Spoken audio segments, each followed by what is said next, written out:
You are listening to The Underground Subway with host David Alston, a podcast dedicated to giving you the strategies to live a free and better life. Here is David Alston. Hi, I'm David Alston, and welcome to The Underground Subway. This podcast is dedicated to one thing, and that's giving you, my friends, the tools, the strategies, everything you need to live a better and more liberated life. What do I mean liberated? To be liberated means to be able to move, to act, to think, to function without restraints. The question is, do we have things that have been holding us back that we don't know about? Well, that's what this podcast is designed to do. It's designed to show you, my friends, those things that are holding us back and then motivating you to get up and get going in the right direction. This podcast is not just about giving you the steak. It's about showing you how to cut it up, how to apply it. We're not just going to give you the soap. We're going to show you how to use it because the soap does you no good. It's sitting there. So the information you gain today, we're going to show you how to use it. I'm dedicated. I'm excited every time I come to you to bring back quality and qualified guests that have experienced life to its fullest and didn't just walk away and say, well, I made it, but guests that said, I made it, and I'm going to share with you how to make it. That being said, I am super crazy, ridiculously excited about my guest for this edition of the Underground Subway. Let me tell you about my guest, Kevin Palmieri. Let me tell you, he is the CEO, the CFO, the founder and co-host of Next Level University, a global top 100 self-improvement podcast with more than 1,000 episodes reaching over 500,000 people in more than 125 countries. Kevin believes in his heart. He believes in his heart. And I will edit this, so I will take this out. Let me cut. All right, okay. Kevin believes in a heart-driven but no BS approach to holistic self-improvement and teaching others how to get to the next level of their lives. My friend, help me and welcome to the Underground Subway, Kevin Palmieri. Kevin, thank you so much for taking time out of your busy and hectic schedule to join the Underground Subway. Absolutely, my friend. I appreciate the wonderful introduction. I love and appreciate the energy, and I am very, very excited to chat with you today. Thank you for having me on, and I mirror that. Thank you for taking the time as well. Well, tell us a little bit more about yourself, Kevin, some of your experiences in life and what has you to this place in life now where you are motivated to inspire others. David, I think a lot of people have midlife crises. I think that's fairly normal. I actually had mine when I was like 26. Okay. And I think for me, one of the best things that ever happened was I found quote unquote success. And I realized that was not the version of success I wanted. And from that point forward, my goal, one of my many goals, has been to help people figure out what they actually want out of life. And you said this so nicely in the intro. I think a lot of people are holding themselves back because they're using their limiting beliefs to make their decisions and to set their goals and to align their aspirations. So I'm just very passionate about using my story and my knowledge and my lessons to help people avoid maybe some of the pains that I've lived or some of the limiting beliefs that have run me and help them get to the next level of their life. That is something I'm very, very, very passionate about. And I think that when I think back, some of the most important lessons that I ever learned were self-awareness lessons about myself. And I do believe at the end of the day, the most important thing you can learn, we can learn a lot from books, we can learn a lot from podcasts, we can learn a lot from YouTube, audiobooks, all amazing things. But at the end of the day, I think that if you can learn a ton about yourself, the sky really does become the limit, because when you know yourself at a deep level, you know how you operate, you know your strengths, you know your weaknesses. That's a great place to be, a great place to live. Wow. Kevin, for the first time, I'm going to do something in reverse. Normally, when I end my podcast, I always challenge people to find a mirror, look in the mirror, and ask yourself this question. Today, did I do something to work toward my purpose or did I waste another day? Always talk about that purpose at the end. I want to go in reverse and talk about it now.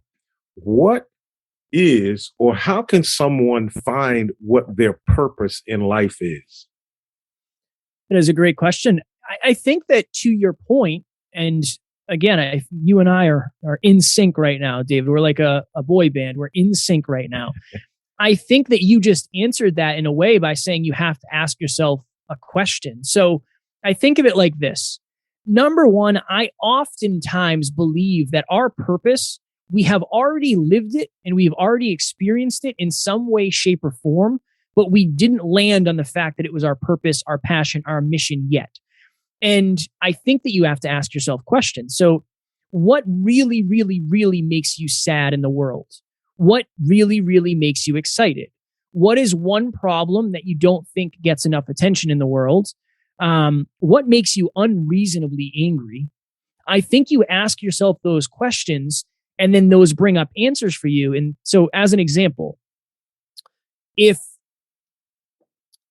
you look at the environment, say you're out in the woods and you're going for a nice walk and you see a bunch of litter and there's just a bunch of stuff out there. There's cans and bottles and plastic bags, and it literally makes you cry because you are so angry that people would do that to the planet. Maybe one of your missions, maybe one of your purposes is to create some sort of foundation who either removes litter or informs people about why littering is bad and what it actually does to the environment. Oftentimes we run from the things that we are most passionate about because maybe we're not ready to face them yet. So I would ask yourself those hard questions. And then I also think you can reflect into your past and think about, what have I said in the past of, wow, that would be so awesome to be able to do, or wow, I wish I could do that, or wow, if I was doing that, I would never have to work a day in my life. I think the answers for most of us are there. They're just buried. I look back and I think to myself, I used to be a truck driver. As a truck driver, I used to imagine what it would be like to talk on the radio for 4 hours a day and that be your job. Okay, interesting. I remember in 2012, before there was Facebook Lives, I did a video on Facebook asking, do you really deserve to be happy? And my thesis in this video was, I believe you deserve what you work for. So that's another dot that I'm connecting. I was already doing videos on self-improvement long before I studied self-improvement. I looked up to people who had podcasts, and now it's all, I can connect it and it makes sense where I am today. But that was always there. I just never knew how to look for it. And I think if I asked myself those questions, that probably would have helped me a little bit. How much involvement, if I ask those questions and I'm finding myself going in this direction, how important is it for me to connect with other people, or how important is it for other people to be a part of my purpose? Because this is my purpose. I think that there's a couple of different buckets. I mean, if say you're in a relationship with somebody or you have a close-knit family, it's very important that you figure out how they are or are not able to support you on your mission. That is a huge, huge aspect of chasing dreams, is the people that you surround yourself with. But in a way, if you come to the realization, let's just say it's podcasting. If you come to the realization that, you know what, I feel like I'd love to podcast about blank. Let me go find somebody who is already doing what I want to do. And I can maybe skip some steps, or they can raise my awareness to what this life is really, really like. So not only from the level of support is it important, but I think from the level of awareness as well, it's very important, because who knows, let me use this as an example. I had somebody I was working with one time, and he said, I want to do exactly what you're doing. And I said, why? And he said, well, I want to empower others. And I said, okay, cool. And he said, I want to end up like Gary Vee one day. And I said, well, I'm not Gary Vee, so I don't know what that's going to take. But I started asking him questions. I said, do you value family time? On a scale of 1 to 10, how much do you value family time? And he said, 10 out of 10. And I said, you want to be able to walk your kids to the bus eventually? And he said, yeah. And I said, you like traveling on the weekends? And he said, yeah. And I said, do you really think you can have the level of impact that Gary Vee is having and do all those things? And I wasn't being judgmental. I wasn't calling Right. him out. I was just trying to raise his awareness. And he said, "Oh, you know what? No, I don't think I could." And I said, "Honestly, I don't think you'd be happy if you did. I don't think you'd be happy if you tried to live your life that way." And this person made a very big pivot. They got rid of their podcast and they went in a different direction because they asked me based on my experience, and I was able to raise their awareness. So not only just from the support of, hey, I'm about to embark on a fairly large journey. Are you going to be there to support me? But also from the aspect of, hey, do you have awareness in this arena that I might not have? And can you bring that to me in advance to potentially save me pain and or roadblocks? I think the community aspect of it is very, very important. Mm-hmm. So we talked about purpose and awareness and connecting. Okay, now I've asked myself the questions. I've come to a decision or conclusion that this is what I want to do. This is the area that I'm passionate about, because you have to be passionate about it. And then I've asked myself the questions that sort of like you asked your friend, how important is this next level in which now I have to be confident about what I'm doing? Talk to us about, is it important to be confident, or how important is it? And then talk to us about how can we become even more confident, because I can have confidence, but maybe not to the fullest. I think that it is more important to be working on confidence than it is to have it, because confidence is a scale. And I think confidence, it's like, for most of us, our confidence ends where our competence ends. So I think that's an important distinction. So I would say the reason self-belief and confidence is so important is because many of us set goals based on what we think we can get, not what we actually want. And when you become more confident and you have a higher level of self-belief, you can then set bigger goals because you believe more is possible for you. So I would say confidence and self-belief are such important parts of the journey for many reasons. One, because when it comes to goal setting, you're quite literally blocking yourself from setting large goals if you do not have the belief that you can accomplish it.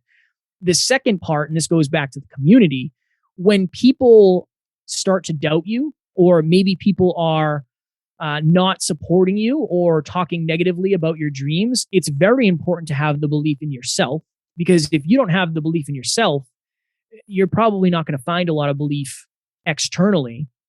And then to your point, David, I believe the best way to build confidence is to set and keep small promises and small goals to yourself. So this is always kind of my analogy for this.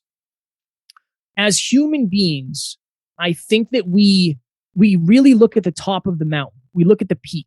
So it's almost like I'm not confident enough to speak on stage in front of 5,000 people. Therefore, I'm not confident enough to be a speaker.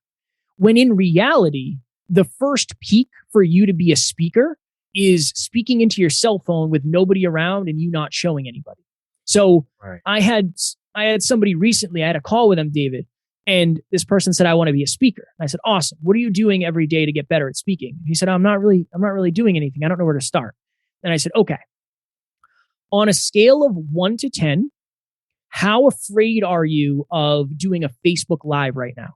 And she said, that's a 12 out of 10. I can't do that. I said, okay. On a scale of 1 to 10, how afraid are you of recording a video to yourself and showing nobody? She said, it's probably like a 1 or a 2. I said, okay. On a scale of 1 to 10, how afraid are you of recording a video on your phone and sending it only to me? And she said, that's probably a 5 out of 10 fear. I said, good, let's do that.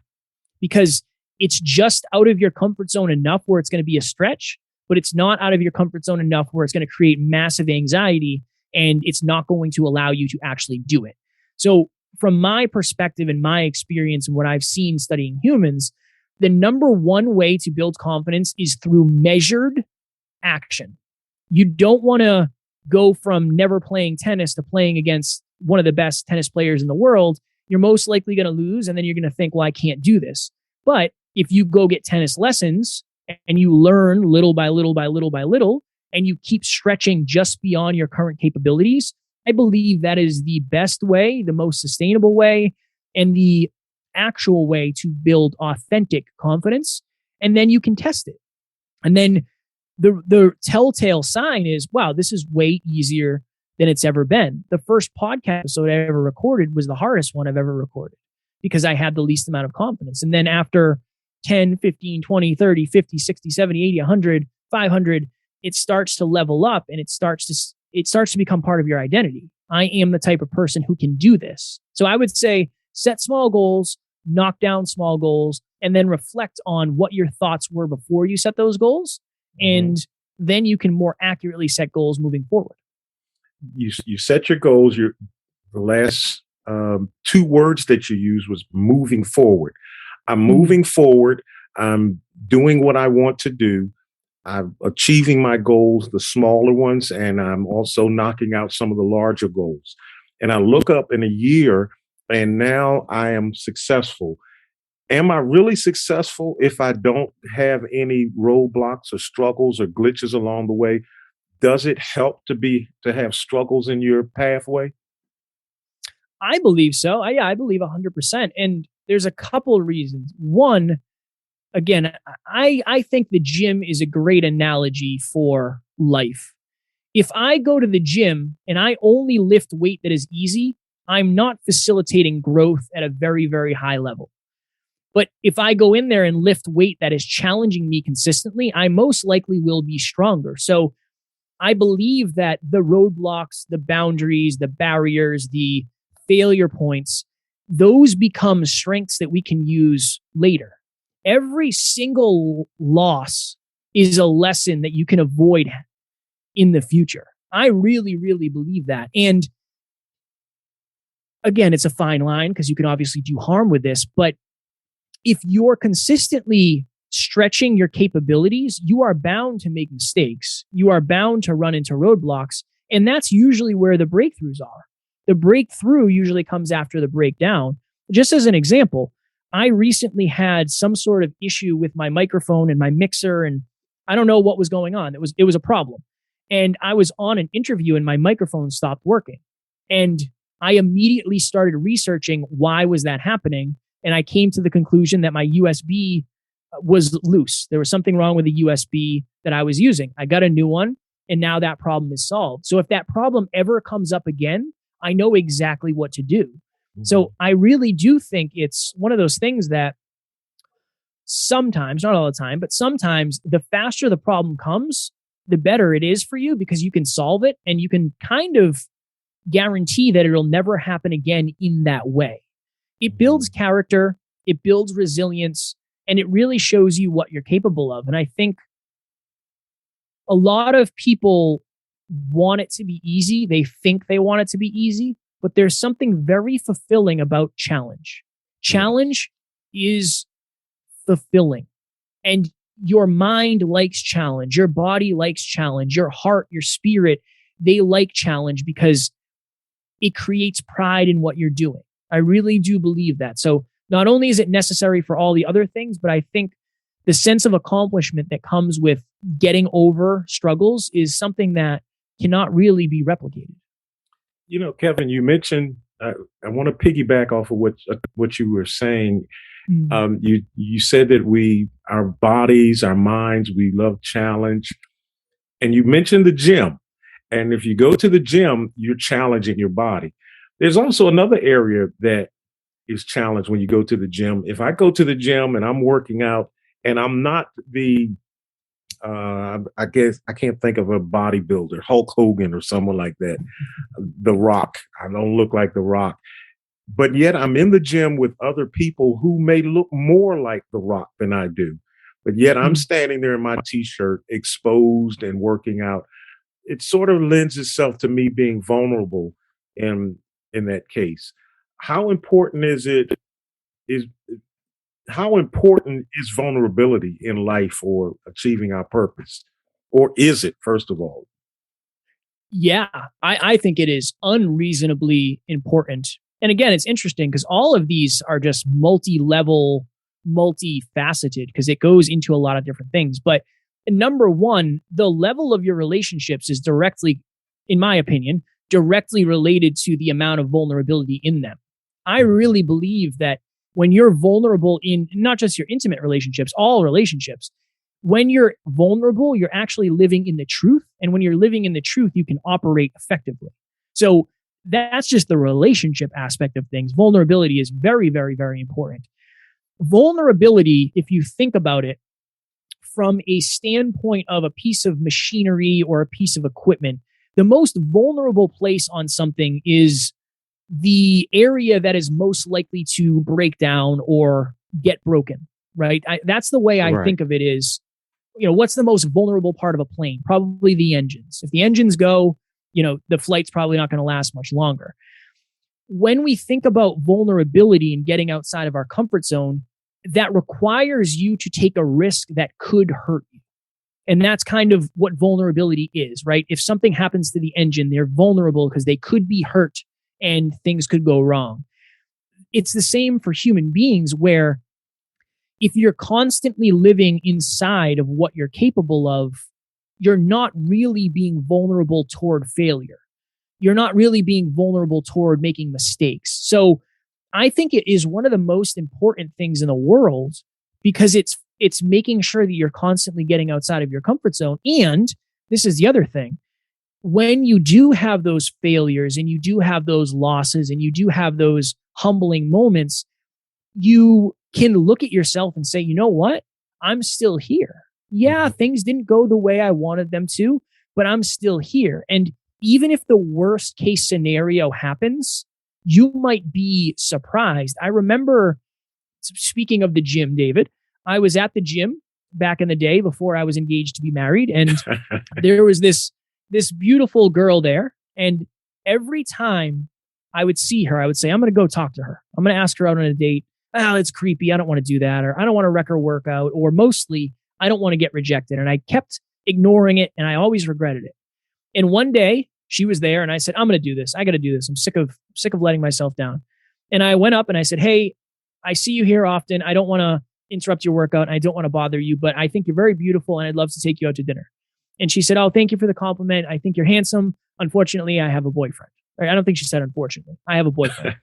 And in that moment of vulnerability, I really put myself out there. That was very vulnerable. That was very courageous. That required a lot of me fear chasing. And I got rejected.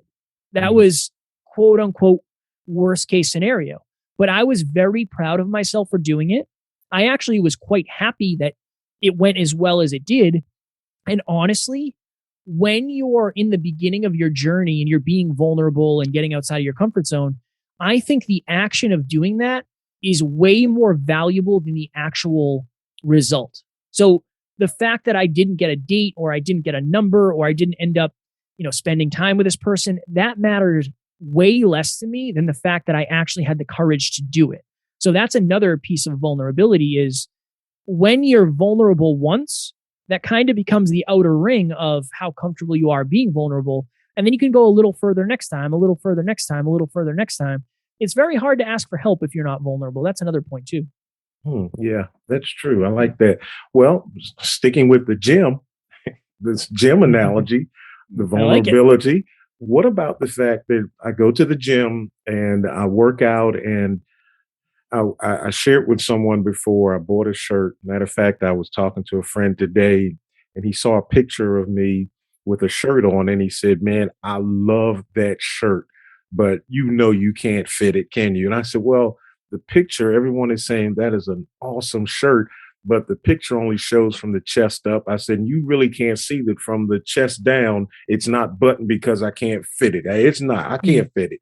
And he says, well, why don't you send it to me? I'll wear it. I said, well, that's my motivation. I'm going to keep the shirt and I want to work out until I can fit the shirt. So I go to the gym and I'll work out and I'll come home and I can't fit the shirt. I'll go to the gym and work out and come home. I can't fit the shirt and I quit. How important is it when we are talking about our purpose and meeting our goals and doing what we are purposeful to be here in life, is this word, consistency? It might be the most important word when it comes to success, David. It's interesting. And when you think about it, if I said that there is gold buried in your yard somewhere, I didn't tell you where. I said, there is gold buried in your yard. and you can go find it. How many people are going to find it on the first day? It's not going to happen most likely. Right. The second day, the third day, the fourth day, the first week, the second week, the first month. I don't know, because it depends on where it's buried. If it's 10 feet under the ground and you only dig 9 feet, you're not going to find the gold. But if you go out there and you dig a foot every day, and then you move to the next spot, you dig another foot, you dig another foot, you dig another foot. You do that every day for a year, and you end up digging, I don't know, 500 10-foot holes. The odds of you finding that gold are much, much, much higher. So I think that even to the gym analogy, David, I'm going to do it again. We're going to connect it to the gym again. Mm-hmm. I recently on the podcast said I was going to lose 10 pounds in 10 weeks because we talk about health, wealth, life, and love. I want to make sure I'm leading by example, and I've been eating good lately. So I said, you know what? I'm going to cut 10 pounds. One of the challenging parts with weight loss is the numbers on the scale do not move nearly as quickly as you'd like. So I started tracking my calories. I said, I'm 500 calories in a deficit, and the weight, the number on the scale actually went up. It went up. So it didn't actually start going down for, I think, 2.5 weeks. So if I only did that for a week or 2 weeks, I would say, oh, I tried to lose weight, but I couldn't.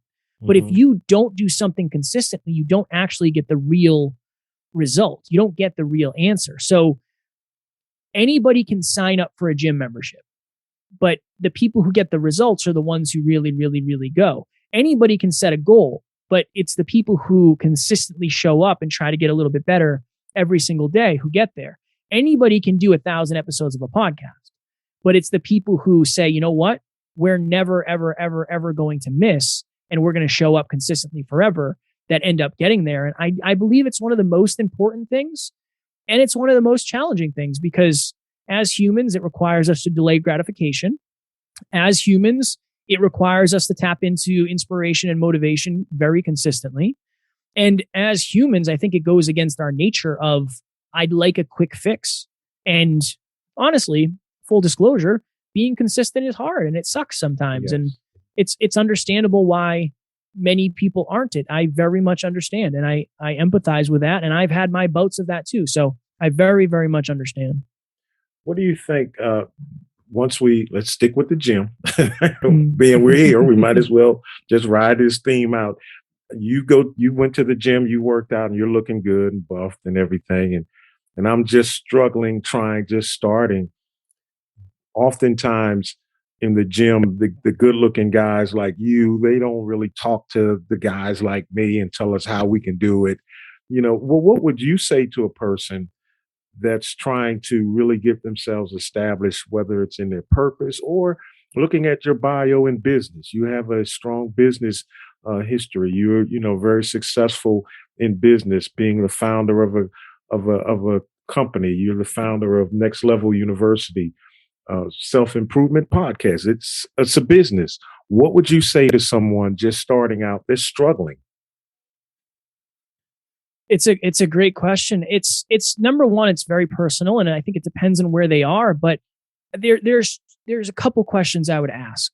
Number one question is very analytical, and it's very much, what are you doing every day? Because I think a lot of people are struggling, but they're not necessarily struggling with progress. It's just, well, I tried this and it didn't work, and I tried this and I didn't work, and I tried this and that didn't work, so I'm going to try something new. So it's almost like, tell me what you're doing every day, and we can figure out whether or not you're doing the right things, or maybe you just haven't been doing the right things long enough. Mm-hmm. I think that's an important thing, is sometimes the right things are only the right things when you do them long enough. And sometimes the wrong things are only the wrong things when you do them long enough. So that's an interesting thing to explore. I would say that oftentimes the lack of success or the achievement of success does not come from the present. It comes from the past. So I would challenge that person to look into their past and figure out what are the beliefs that are propelling them and what are the beliefs that are anchoring them. I think many of us don't find success because we don't look at our past and figure out what are our limiting beliefs? What are our biggest fears? What are our biggest pain points? I've talked to so many people, David, who have the fear of success. I never knew that was a thing because I always had the fear of failure. But imagine if you're somebody out there who is subconsciously sabotaging your own success because you have a fear of it, because deep within yourself, you believe that if you succeed, you will end up losing all of your current relationships. You're most likely going to hold yourself back unintentionally because you're afraid of that. So I think much of our future is locked in our past, and we have to dig into the past, ask yourself those hard questions. There's the Tony Robbins questions. One of them is, whose love did you crave the most growing up? If it's, your dad, that might mean something different. If it's your mom, that might mean something different. Another great question is, who did you have to be to receive love? How did you have to act to receive love? I had to be quiet. I had to be, right. I couldn't rock the boat. I had to be very submissive. Those questions and those answers help you to figure out where you are today and how that's going to impact your future. So I really think you have to dig into your past. You are not your past. You are a product of some of the things that have happened in your past. You have roots in your past, but a lot of the things that have happened to you are probably also stopping you from having the things that you want happen to you in the future. So I would tap into the past. Wow. Well, my friend, there's an old adage that says time flies when you're having fun, and we're running out of time. One final question for you. I was going to ask you about the fear, but you just knocked it out of the ballpark with that fear of success. That's amazing that we can be fear. One final question for you, Kevin. Would you come back in the future sometime and talk to us again? Of course, 100%. All right. That sounds great. You heard him, America. You heard him, world. He said he's coming back. Well, my I'd love to, David. I'd love to. Thank you so much for joining us. In the few minutes we have left, take the floor. Tell us what you're doing, how we can get in touch with you, how we can get any material that you have, or how we can jump on that podcast. Yeah, I always send people to the podcast because while some businesses set their business up with the intention of making the most money, we set it up to create the most amount of impact. So the podcast, there's 7 episodes a week. There's an episode every single day. We put a lot of time into making sure these episodes are valuable. They're anywhere from 15 to 30 minutes each. So that is where I always send people. Maybe you don't have the budget for a coach. That's okay. Maybe you're new to self-improvement and you're not sure where you want to go. That's okay too. That's why the podcast is there. And that is why I always send people. We also have a course that is completely free on our website, nextleveluniverse.com.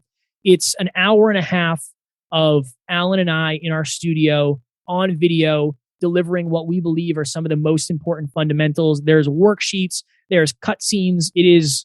I won't say I can guarantee, but I like to think it is the most valuable free course there could be because we spend a lot of time doing it. So those are the most important things to me. The consistency of getting a little bit better every day. And that's why the podcast is every day.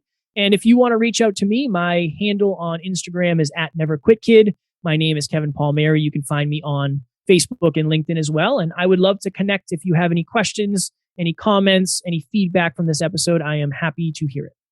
Wow. Thank you so much, Kevin, for stopping by the Underground Subway and taking time out of your schedule to join us. And we really appreciate it. Thank you, my friend.